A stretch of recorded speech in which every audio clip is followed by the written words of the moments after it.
Alright, so it's Montana Airgunner here again, and on this video I'm gonna be doing a small review of the Monster Designs FX Impacts magazine, so stay tuned.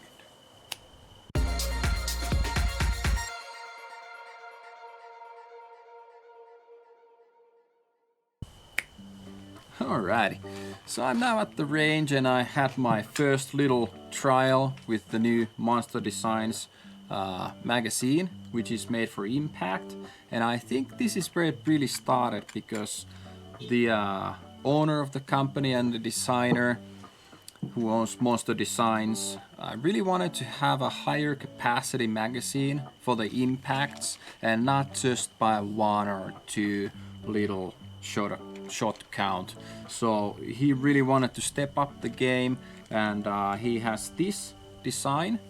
And so this magazine has 30 rounds that you can put into it, so it is significantly more than any other magazine that's out on the market, and I really do like this magazine design.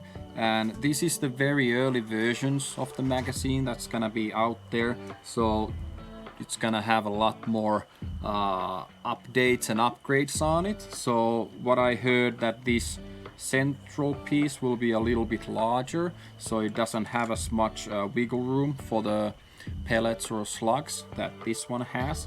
But this is the very early production versions that I have, and that's all there is to it really.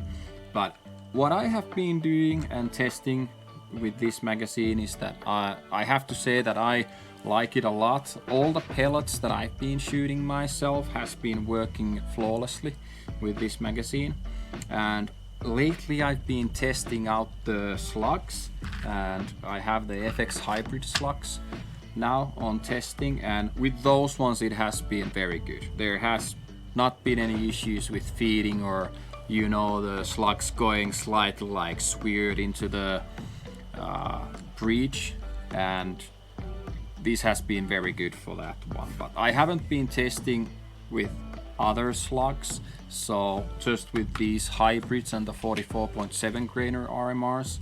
So that's just my knowledge on that one. And what I really do like about this magazine design, as you saw, it kind of just like slides into its place like that, and you don't have to be like cranking it or doing like putting it that way. It just goes there. And this magnet design, what's on this magazine, I have to say that I've been liking it a lot, because as you can see, it doesn't need to be super like on the spot or anything. You just put it into its place and there it goes. The only thing that you have to remember, because it has these grooves, it has to be like dropping into its place properly, so it can like get magnetized properly into its place. But yeah, I have to admit I've been liking this magazine a lot.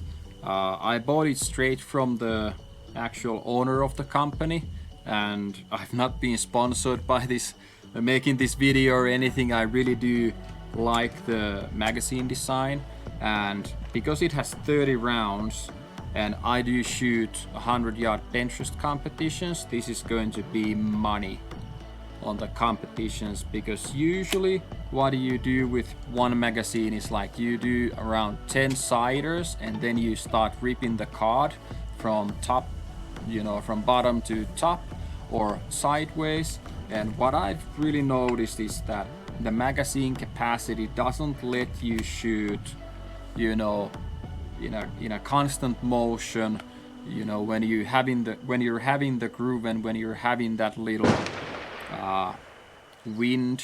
window, you don't want to miss it. So you don't even want to use that time when you have the window of doing the shots for changing the magazine. It's not feasible. If you have 2 minutes out of 25-minute round to shoot the best card that you can, and you lose those valuable few shots in the competition, that's gonna be making the difference between getting into the finals or not. So that's just my take on this. I really do like this design and you know how it goes together. Granted, this is the early versions that I have here, but I don't have any gripes about it really. I do like the central magazine piece that's here, and it fits the gun and when you're holding it on the bench very well with my setup. And you just have to be mindful that it is bigger than compared to the normal ones. So I'll actually show this. I'll actually show this size difference. So this is the 22 normal FX's magazine, and when you put them side by side, it is a significant difference on the size. And you can just imagine how much design work has gone into this to get those 30 rounds fitted into the magazine. And compared to the 22, it is a pretty darn significant difference with the size. But I do have to admit that having those 30 rounds really can make a huge difference. And as you can see, I wish I would have this on super slow-mo because this is pretty darn handy. I don't know, it's just something that really catches my eye when I'm doing it, and it just like hops into its place. It's pretty silly.